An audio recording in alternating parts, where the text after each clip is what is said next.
Hi hello नमस्कार, मी शीतल स्वागत करते माझ्या यूट्यूब चॅनलवरती. तर सगळ्या ताई दादांचं चिमुकल्यांचं स्वागत आहे माझ्या चॅनलवरती. आशा करते तुम्हाला माझे व्हिडिओ आवडत असतील. तर आजच्या व्हिडिओची सुरुवात करते मंदिरापासून, देवघरापासून. तर आज आहे गुरुवार आणि गुरुपुष्यामृत योग आहे. तर दुपारी 11:30 पर्यंतच आहे.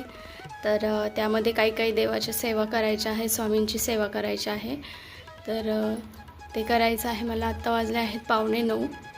पाहू शकता तुम्ही 8:45 वाजलेले आहेत आणि मी आले आहे स्विनलला स्कूलमध्ये सोडून. आता हा स्वामींचा फोटो परत तिथेच गेला, कारण इथे मंदिरात ठेवायला कुठे जागा नव्हती.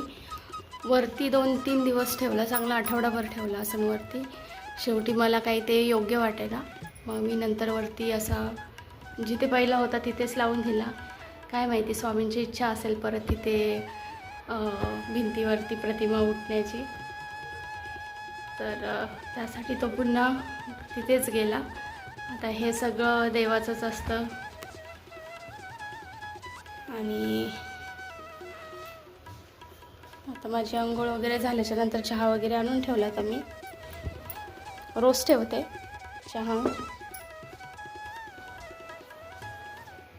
तर इकडे किचनमध्ये भरपूर राडा पडलेला आहे, कारण स्विनलचा टिफिन वगैरे बनवून दिला, तिला खाय प्यायला करून दिलं होतं.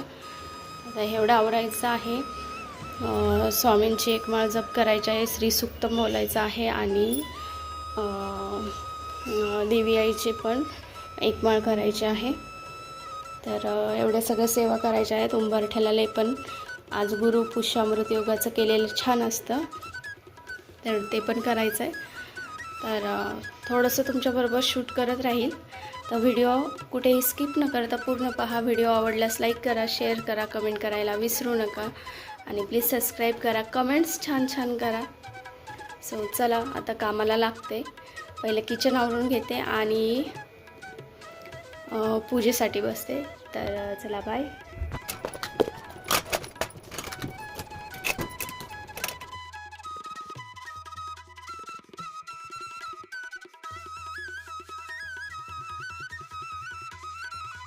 सगळ्यात आधी पाणी स्वच्छ भरून घेतलं. आता जे माझ्याकडे हे असं प्लास्टिकचं आहे बाऊलसारखं, तर ते मी घासून वगैरे घेतलं, त्यात पाणी वगैरे टाकलं. फ्रीजमध्ये ठेवण्यासाठी मग पण आधी घासून घेतला, तो पण भरला आणि तो फ्रीजमध्ये ठेवला. फ्रीजमधली एक बाटली बाहेर काढली, कारण प्यायला वगैरे खूपच थंड झालं होतं. आता श्रीमय उठल्यावर त्याला थंड पाणी लागतं. आणि भांडी लावून घेतली.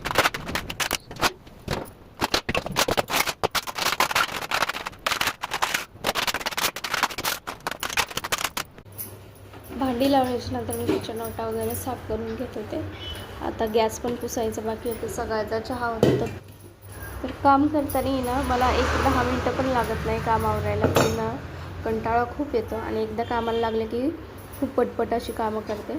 आणि न थांबता मी जर घरातली सगळी कामं केली तर मला 1.5 तासामध्ये माझी सगळी कामं आवरतात. फरशी, कपडे, भांडी, इवन टापटीपणा घर म्हणजे जिथालच्या तिथं सगळं ठेवूनसुद्धा होऊन जातं. पण फक्त मोबाईल साईडला ठेवला पाहिजे ना आणि कंटाळा नाही केला तर सगळी कामं घरातली 1.5 तासामध्ये होतात. पण कंटाळाच खूप येतो, त्यामुळे कधी राहून जातं. भांडे राहतात किंवा मग कपडे तरी राहतात, असं काहीतरी एखादं काम राहून जातं. मला ते किचन क्लीनर हवं होतं आणि ते एकदम समोर होतं, तरी पण मी घरात इकडे शोधत होते. खिडकीवर शोधत होते, परत वरती पण दुसऱ्या खिडकीवर पण शोधत होते, पण ते मला एकदम समोर दिसलं आणि पटकन अर्बन योगचं आहे, ते छान आहे. आता भरपूर दिवसापासून मी यूज करते. गॅस वट्टा ते एकदम चकाचक होऊन जातो. तर झालं माझं काम तर आवरलं. आता भांडी ठेवली मी, नंतर भांडी घासणार आहेत. चला तर आधी हळदीचं लेपन करून घेते. आत्ता बहुतेक महिला हळदीचं लेपन हे करतातच गुरुवारी, पौर्णिमा, अमावस्याला वगैरे. देवपूजा केली का काही जणी तर डेली करतात, पण मी पौर्णिमा, अमावस्या, गुरुवार, मंगळवार अशा वेळी करत असते, कारण ॲडजस्ट होत नाही एवढं सगळं. तर मी आधी उंबरठ्यावर पाणी शिंपडून पुसून घेतला, स्वच्छ केला. नंतर हळद घेतली, त्यामध्ये थोडंसं पाणी आणि गोमूत्र टाकलं आणि मस्त असं हळदीचं लेपन करून घेतलं. आता आज मी हळदीचं लेपन केलं. उद्या मला कपडे धुताने मिस्टरांचे सॉक्स, मुलांचे सॉक्स सगळे पिवळे पिवळे होऊन जातात आणि हे दरवेळेचंच आहे. आता का पिवळे होतात हे पण माझ्या नंतर लक्षात येतं की उंबरठ्यावरती पाय देऊन येतात. आता इकडे मी देवपूजेला लागले आहे, तर स्वामींचा आधी अभिषेक करून घेत आहे. तर गंगाळ जे आणलं आहे तर त्यामध्ये स्वामींची मूर्ती अशी ठेवली आणि गळ्यातली स्वामींची माळ आधी काढून घेतली. नंतर त्या स्वामींचा असा छोटा चौरंग पण आहे माझ्याकडे, तर तो ठेवला, त्याच्यावरती स्वामींना विराजमान केला आणि मग नंतर फक्त साध्या पाण्यानेच अभिषेक केला आज. कारण मंगळवारी मी दह्या दुधाने देवपूजा झाली होती माझी, तर आज साध्या पाण्याने करून घेतली. तर स्वामींना पुन्हा त्यांच्या जागी ठेवलं आणि माळ वगैरे घालून घेतली. मग बाकीचे देव वगैरे पूजून घेतले. आता इथे ना मी बाकीचे पण देव घेतले, बाकीच्या पण देवांचा अभिषेक वगैरे घेतला. साध्या पाण्यानेच करणार होते कारण मंगळवारी दह्या दुधाने मी अभिषेक करतेच, तर आज साध्या पाण्यानेच अभिषेक केला. तर गुरुपुष्यामृत योगावरती अशा काही सेवा केल्याने खूप छान त्याचं फळ मिळतं आणि घरात छोटे मोठे असे चांगले बदल पाहायला भेटतात. तर या दिवशी खरंच आहे ना स्वामींची पण पूजा केली ना खूप छान फळ भेटतं. लक्ष्मी मातेची पूजा केल्यावरती आपल्याला तर अजूनच उत्तम. आणि आपले देव जे आहेत कुलस्वामिनी यांचे सगळे म्हणजे असे विशेष असे फळ मिळून जातं. तर इकडे जी तुळशीची पण पूजा चालली होती. आता देव वगैरे पूजून झाले होते, तर इकडे आले मी तुळस पूजायला. आता ही तुळस मी त्या दिवशी स्विनरचे बुक्स घ्यायला गेले तेव्हा मी आणली आहे चाकणवरून. तर एक मोगऱ्याचं झाड आणि तुळस दोन्ही आणले. आता माझी तुळस भरपूर दिवस टिकतच नव्हती, म्हणजे मी लावली तर एक 15-20 दिवसामध्येच तुळस अशी सुकून वगैरे जायची. तर मी 5-6 वेळा आणून पाहिली, 5-6 नाही 10-15 वेळा आणली असेल. त्याच्यानंतर मी सोडूनच दिलं की तुळस लावायचं. आणि आता त्या दिवशी गेले तर चला म्हणलं, देवी पण घरात आलेली आहे, काही निगेटिव्हिटी असेल तर ती गेली. अशी पूजा केली. इकडे देव पण पूजून झाले आहेत माझे.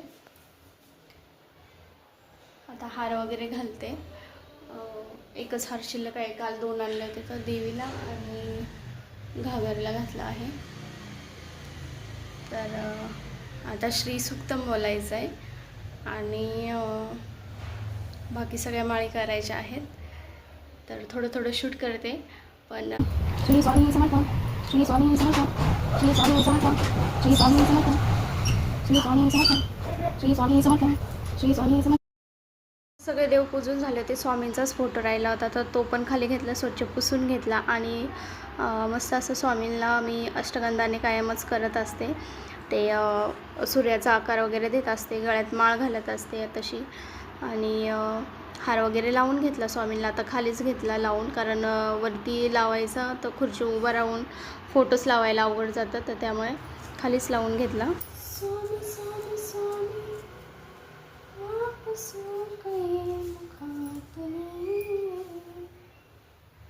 मी थकून उभी हे करा दोन्ही जोडणे, मी थकून उभी हे करा दोन्ही जोडणे. तर इकडे स्वामींचा फोटो पण मी आता भिंतीवरती लावून घेतला आणि आत्ता करत आहे मी. तर आज आहे ना माता लक्ष्मीचं गुरुवार आहे आणि गुरुपुष्यामृत योग आहे. सो त्याच्यामुळे मी ना कुंकुमार्चन सेवा करीत आहे माता लक्ष्मीची. तर कशी करायची आहे ते तुम्ही कमेंटमध्ये मला विचारा, मी तुम्हाला पुढच्या वेळेस नक्की सांगेन. तर आता अशा प्रकारे काही कसं वाटतं ते कमेंटमध्ये सांगा आणि पूर्ण माहिती हवी असेल तर कमेंटमध्ये सांगा, मी एक सेपरेट व्हिडिओ त्याच्यावरती बनवूयात. तर चला पुढे कंटिन्यू करूया. सेवा करून घेवा माता लक्ष्मीची.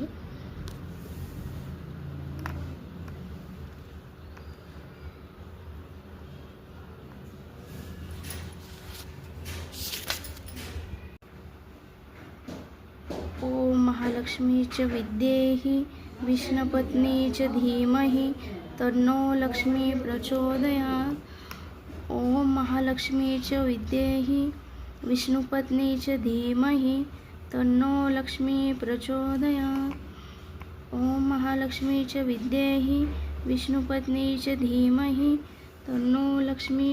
तर कुंकुमार्चन का करावे? कुंकुमार्चन हे आपल्या सगळ्यात आधी सौभाग्यासाठी असतं आणि ते गुरुपुष्यामृत योगावरती केलेलं चांगलं असतं. आता गुरुपुष्यामृत योगावरती लहान मुलांसाठी पण खूप साऱ्या सेवा असतात. मधाने त्यांच्या जिभेवरती यम असा स्वर लिहायचा असतो, ज्याने मुलांची बुद्धी तल्लख होते. तर ती एक सेवा असते. तर तारक मंत्राची ही सेवा या दिवशी केलेली चांगली असते. पुढे पाण्याचा ग्लास ठेवून अगरबत्ती लावून त्यावर तारक मंत्र 11 वेळा बोलव. ते आपल्या मुलांना पाणी प्यायला दिल्यावरती पण खूप छान असे मुलं शांत होतात, बुद्धी तल्लख होते आणि म्हणजे असं त्रास देत नाहीत, किरकिर करत नाहीत. ही पण सेवा मुलांसाठी एक असते. आणि तिसरी म्हणजे कुंकुमार्चन केल्याने घरामध्ये पैशाची चणचण जाणवत नाही आणि म्हणजे पैसा येतच राहतो. तर त्यासाठी पण कुंकुमार्चन करावे नेहमी. तर इकडे स्वामींची एक माळ आणि देवीची पण माळ वगैरे करून घेतली मी आणि थोडंसं मी श्रीसूक्तम वगैरे पण वाचलं. श्रीसूक्तम घरात नेहमी वाचावे. घरात नाही वाचायला जमले तर मोबाईलवरती तरी लावून दिलं तरी घरातल्या लहरी चेंज होतात, निगेटिव्हिटी निघून जाते. तर श्रीसूक्तम अवश्य घरात संध्याकाळच्या वेळेस तर लावावेच. मी तर शॉपवरती नेहमी लावत असते. आणि ह्या सगळ्या माळी करून घेतल्याच्या नंतर व्यंकटेश स्तोत्र पण बोलून घेतलं. आता व्यंकटेश स्तोत्र आहे ना, हे रात्रीच्या 12 वाजता बोलत असतात.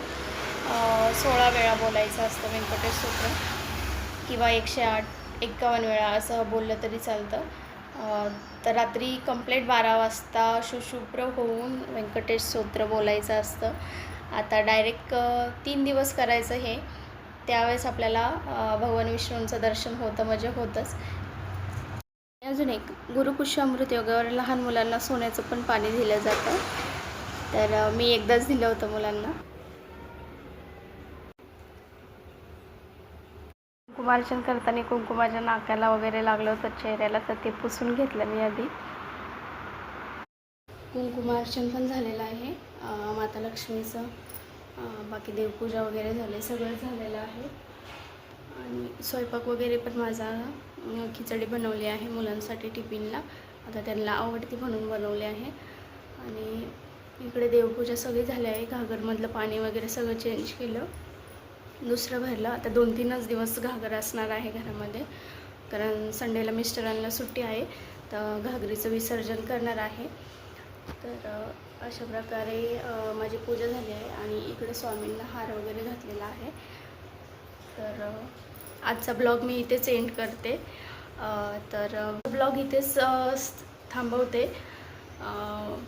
आवडल्यास लाईक करा, शेअर करा, कमेंट करायला विसरू नका.